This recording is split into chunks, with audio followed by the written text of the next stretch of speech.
All right, we've all been there, right? You're standing over a 3-foot putt, a putt you should make in your sleep, and suddenly your hands just lock. You can't take the putter back. It's more than just a bad stroke. It feels like a total system shutdown. So today, we're going to dig into the real neuroscience behind what we call the yips. And hey, if you think this is just something that happens to us regular folks, listen to this. The legendary Tom Watson, one of the best to ever do it, said that for him, standing over a short putt felt like holding a live snake. Now that's not just nerves, is it? That's a deep, physical feeling that something is very, very wrong. It's a feeling of pure panic. And this is the most important thing I want you to get from this. You are not choking. The yips are not some kind of character flaw or a sign that you're mentally weak. No.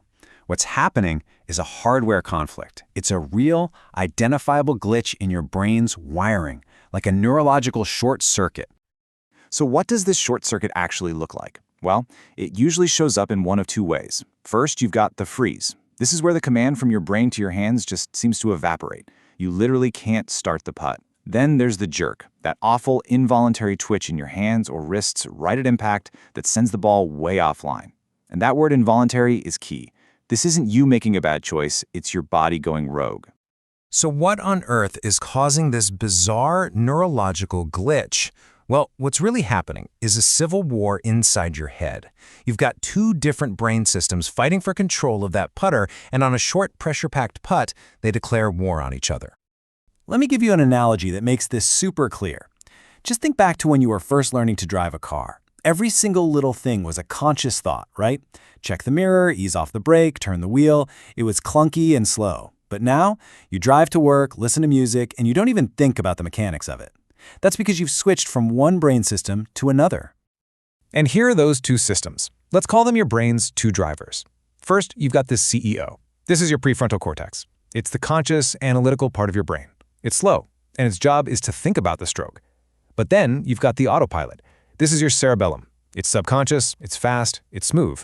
It doesn't think, it just does. And let me tell you, every great putt you've ever made came from the autopilot. So here's where it all goes wrong. On that short putt that you feel like you have to make, your brain senses a threat. Not a real threat, like a lion, but a threat to your score, to your ego. And that fear causes the CEO to panic and shout, "This is too important, I'm taking over." It hijacks the controls from the autopilot, trying to consciously steer a subconscious skill. And the result is just chaos, a scrambled signal to your hands, a complete neurological crash. And you know what? It actually gets worse. Because once that crash happens, your brain becomes terrified of it happening again. And that fear is exactly what causes it to happen again. A single ugly miss can kick off this vicious, self-fulfilling cycle. Now, for people who've had the yips for a long time, this can actually turn into a real neurological condition called task-specific focal dystonia. The best way to think about it is that the map your brain has for the muscles in your hands gets smudged. It gets blurry. So when your brain tries to tell one muscle to fire, another one fires by mistake. At this point, it's not even psychological anymore, it's physiological. The actual wiring has been corrupted. So let's just walk through this tragic life cycle. It all starts with one painful, maybe embarrassing miss. Your brain's fear center, the amygdala, slaps a danger tag on that memory. So the next time you're in that situation, the amygdala sounds the alarm bells, flooding your system with stress hormones. That stress is what forces the CEO to stage a coup and hijack the controls, which causes the yip, which of course just reinforces the whole cycle. That little 3-foot putt has now become a genuine threat in your brain, just like that live snake Tom Watson was talking about. Okay, that was all the bad news, I promise. But here is the good news. You absolutely can fix this. But the key isn't to just try harder or to force yourself to be smooth. The key is to understand how the system works and then trick your brain into getting out of its own way. We have to do some rewiring.